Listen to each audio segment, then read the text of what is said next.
Hi everyone, Aaron here for Zollotech, and many of you are concerned about your battery health. And what I mean by that is how much of your battery health is remaining. You start with 100%, and then over time as your battery degrades, I've talked about this at length in other videos. I'll link them in the description as well as right above here. And what battery health means is how much of the remaining charge is left compared to when it was new. So let me explain that briefly if you're not familiar with battery health. That means basically if you had this is how I explained it before, if you have a 10-gallon fuel tank in your vehicle and after 2 years of use, you now have 8 gallons left. That would be 80%. So what that means is the same with battery health. You start with 100% like we have here. And then if we move over to something like the 6S Plus that's a few years old, we have 86% remaining. So this only holds 86% of its original charge of 100%, whatever the milliamp hours were of the original battery. Now, for the most part, that's going to be okay. That's normal degradation over that time. However, your phone may not be performing at peak performance capability. And if it's not, then you need to get your battery replaced, because what will happen is it will slow down the processor to avoid this needing more voltage or power from the battery and rebooting. So what happens if it can't supply enough power for you is your phone will just reboot and not perform right. It'll come back up and slow it down so that stops happening. And your phone may start to feel really sluggish. Now you can turn that off at the risk of it actually rebooting, or you can just get your battery replaced. And from today, you now have 31 days to get that battery replaced at a reduced rate.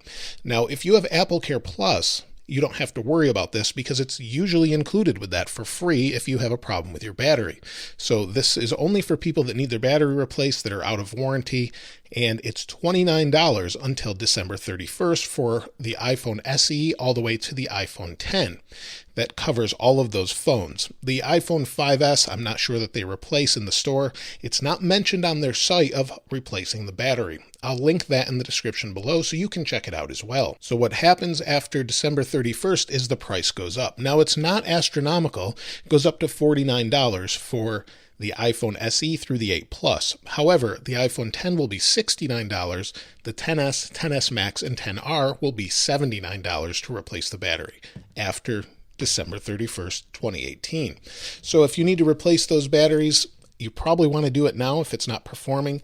Now, if you have 90%, chances are they're not going to replace it for you just because it's performing well. However, if you have AppleCare Plus, they'll probably just do it or tell you to come back.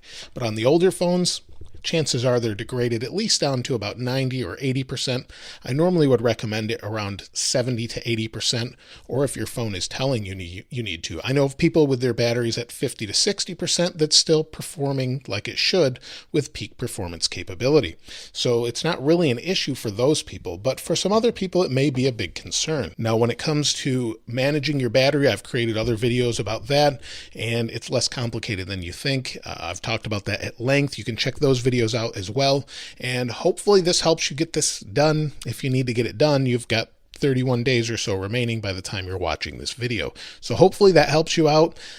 Go get that replaced, and it will take 3 to 5 days, or you can send it in. So Apple says 3 to 5 days. Normally it's about a couple hours in the store. It just depends on the store and how busy they are. All they have to do is pop out these 2 screws, open the top up, replace the battery. It's actually pretty simple to do, and replace it in the store, put it back together, and then hand it off to you. You don't generally lose any data, but they usually ask you to make a backup ahead of time. You can also send this in. So if you don't have an Apple store nearby, you can send it into your local Apple store and they'll take care of it for you. So that's usually the best way to do it if you don't have anyone nearby. But the problem with that is you're going to need your phone, so you'll have to have a backup, either an older iPhone, an Android phone, or whatever you might have, you'll have to use, and they don't provide a loaner. So you've got that little issue there. So hopefully that helps. Let me know if you're getting your battery replaced in the comments below. If you haven't subscribed already, please subscribe and like. As always, thanks for watching. This is Aaron. I'll see you next time.